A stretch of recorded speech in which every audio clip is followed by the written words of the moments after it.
Old houses always have that one room. You know the type, a room that everyone avoids without having a real explanation for why it feels off. And in Mason's case, this room wasn't just avoided. It was locked tight with a key that nobody in the family had ever seen. Not once. Not in any old drawer, old box, or even in his great-grandparents' belongings. The story started when Mason inherited his great-grandparents' home, a massive two-story farmhouse built back in the 1920s. Wooden floors that still looked original, heavy doors that closed with a deep echo, long hallways that carried sound in a way that felt way too intentional. The kind of place that people describe as having vintage charm. Except charm disappears fast when a house starts acting like it remembers things you don't. On his very first night, Mason noticed something strange. Every sound traveled way too clearly. Footsteps from the other end of the hall sounded like they were right beside him. A small creak somewhere in the house seemed to echo. Even the wind brushing against the siding sounded amplified. But there was one sound he kept hearing, no matter what time it was and no matter how still he stayed. A light, slow tapping. Not loud, not random, not frantic, just steady, almost like someone tapping their fingers on a wooden surface. It always came from the second-floor east hallway, and every time he followed the sound, it led him to the same place, the tall, dark wooden door at the very end of the hallway. The one room he had never seen inside. The one room that had always been locked. The moment he stepped closer, the tapping stopped completely. Not faded, not slowed down, stopped. Like whoever or whatever was making that sound suddenly realized he was standing there. Then something tapped back from the other side of the door. Just a single knock, soft but deliberate. Mason froze. At first he tried to laugh it off. Old houses shift, wood expands, floorboards settle, all that logical stuff people tell themselves to stay calm. But as he stood there listening, he couldn't shake the feeling that the tapping had rhythm, like it wasn't random noise, like something on the other side was aware of him, like it wanted him to stay there and listen. The next morning, he decided to look for the key. He went through the basement, every cabinet, every old drawer stuffed with things from generations ago, even the dusty boxes in the attic. Nothing. He bought a handful of old skeleton keys online and tried each one. Not a single one fit the lock. It was like the door wasn't meant to be opened at all.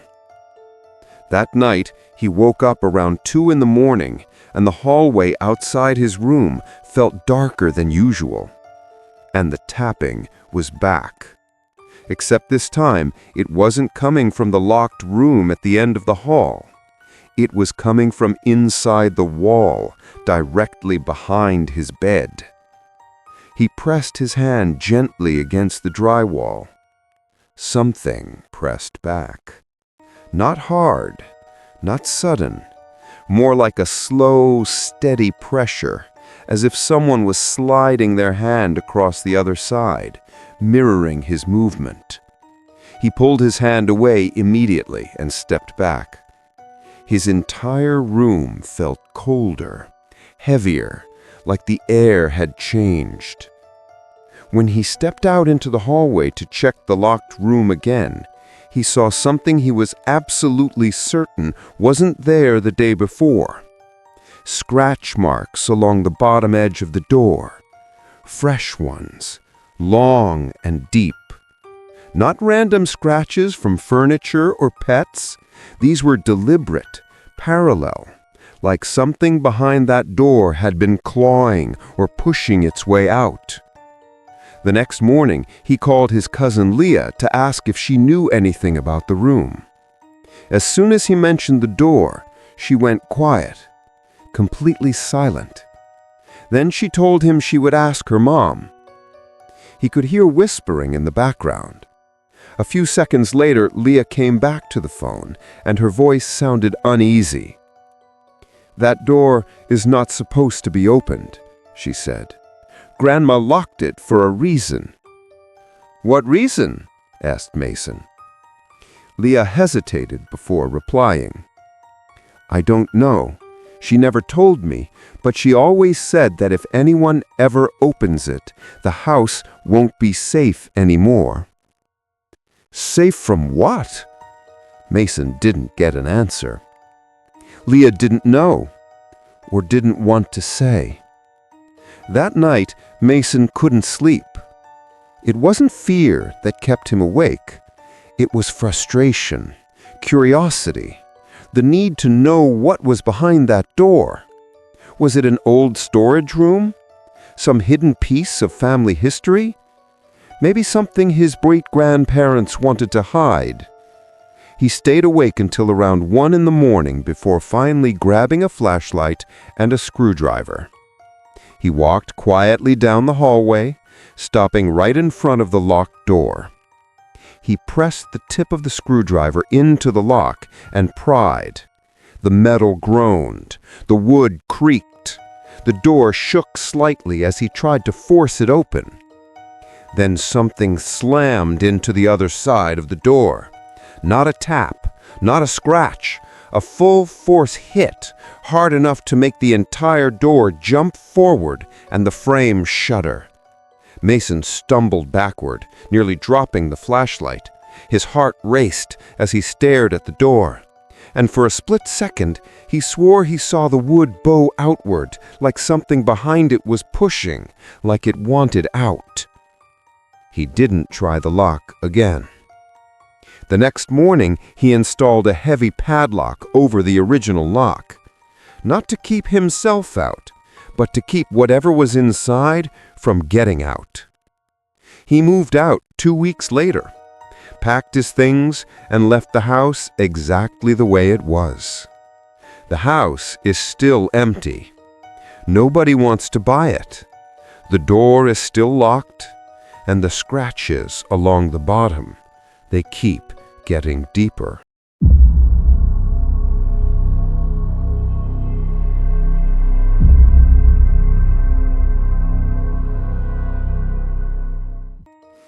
Some people don't have to hunt for fear at all. Sometimes it's already waiting beneath them, quiet, patient, and older than anyone wants to imagine. Carrie learned that the hard way. She'd bought this gorgeous old Victorian house, the type with tall windows that looked like they were built to frame thunderstorms, and a roof so steep it could cut the sky. From the outside, it felt like stepping into a photograph from another era, pretty, classic, and maybe a little too still. Inside, though, it was full of the usual old house personality, the kind that you tell yourself is harmless. Floorboards that creaked in the exact same places every single day, as if following a script.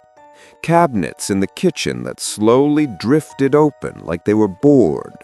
And the attic door? It would nudge itself open just enough to make you feel like something upstairs kept checking whether she was looking. But the weirdest part wasn't the creaking or the drifting doors. It was the basement, or the lack of one. The real estate agent mentioned it. The inspection papers clearly referenced it. But inside the house, there wasn't a single door, hatch, or staircase leading down. She searched everywhere. Every room, every closet, every wall that sounded even slightly hollow. She even crawled around the attic like she was in some low-budget ghost hunting show. Nothing. After 2 weeks, she got so deep into the mystery, she started measuring the exterior of the house and comparing it to the interior layout. And that's when the math stopped adding up. A chunk of the foundation was unaccounted for. Not small either, just a whole missing space under her home. Eventually, she told herself to let it go. Old houses have weird construction quirks, right? Maybe the basement had been sealed off decades ago for some boring reason. She moved on, or, well, she tried to. One night, she was walking down the hallway with a basket of laundry when she heard it, a heavy thud right beneath her feet. Not the kind of noise a pipe makes, not the kind of noise wood makes either. It sounded like something solid being dropped directly under the floorboards. She froze, set the laundry down, then slowly got on her hands and knees and pressed her ear to the floor. Another thud, then footsteps. Slow, deliberate footsteps moving across the space she wasn't supposed to have beneath her. She stumbled backwards so fast she hit the wall. It took her nearly 5 minutes just to get the courage to stand again. Someone was below her house. Someone who shouldn't exist. The next morning, she called a contractor to check the crawl space and foundation. He looked through every panel, every corner, every access point. Nothing. "You don't have a basement," he said with confidence. Carrie didn't argue. She just nodded, even though her hands were shaking. But the noises didn't stop. In fact, they got worse. Some nights she heard soft shuffling. Other nights, a slow scraping that traveled from one end of the living room to the other. Once, just once, she swore she heard a faint voice.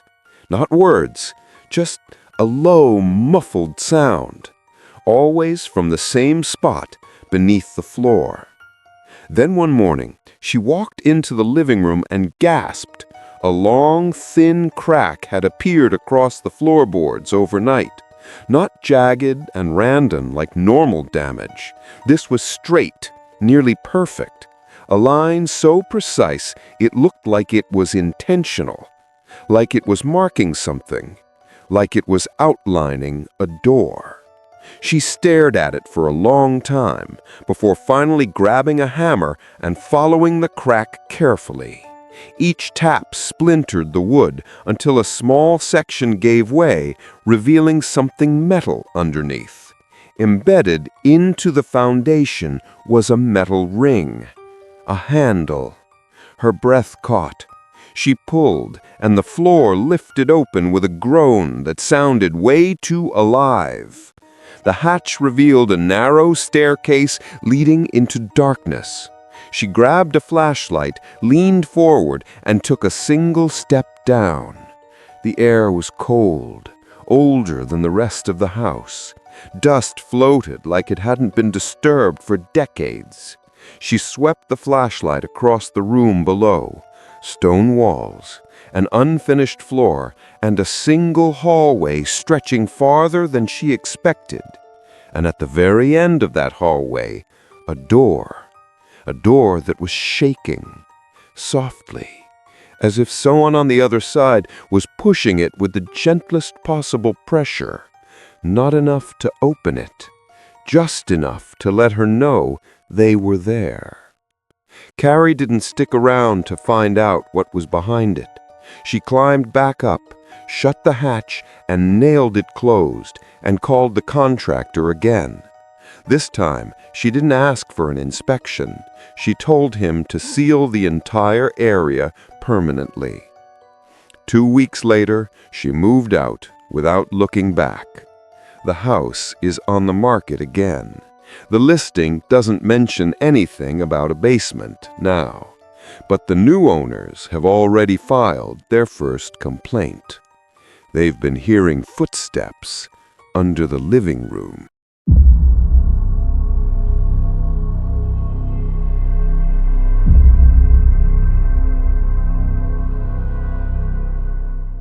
This story comes from a guy named Dylan who thought moving to an old countryside house would be the perfect escape from noise, work stress, and constant notifications. He wanted peace. He wanted quiet. But the house he chose didn't want either of those things. From the moment he stepped through the front door, he said he felt something watching him. Not dramatic, not like a movie, just a subtle awareness, like the house was paying attention to him as much as he was paying attention to it. The layout was odd from the start. Some doors didn't seem to lead anywhere useful. A few windows were placed so high he couldn't even see outside. And the staircase, it only creaked when someone walked down, never when someone walked up. Even the air felt thick, like the walls were holding memories that never wanted to fade. Things stayed quiet for a while. Then small details started changing. Every morning, Dylan noticed the dining chairs were in different positions. One day, a chair was slightly turned. Another day, one was pulled back, like someone had just stood up. Some mornings, he found all of them arranged perfectly around the table, even though he hadn't touched a single one. He tried brushing it off until curiosity got to him. One night, he set his phone on the kitchen counter facing the dining room. No fancy setup, just a simple recording while he went to bed. At exactly 3:17 a.m., the footage captured movement. The chairs began rotating, one by one, slowly, smoothly, as if someone was walking around the table, pushing each chair as they passed, but the room was empty. When he watched the video the next morning, he paused it right as the final chair turned because in the window behind the table, the reflection of a figure appeared, a faint outline of someone standing behind the camera, someone who wasn't him. His whole body went cold. He checked every inch of the house, the attic, the crawl space, closet, behind furniture. Nothing, no signs of anyone ever being inside. But after that night, the activity didn't stop. It got bolder. Doors began opening on their own, sometimes gently, sometimes fast enough to make him flinch. Lights flickered only in rooms he wasn't in. He heard footsteps upstairs, even though he had started sleeping on the couch downstairs to avoid the noise. It was like the house didn't just want attention. It wanted him to know he wasn't living there alone. Whenever he tried packing to leave, the house reacted.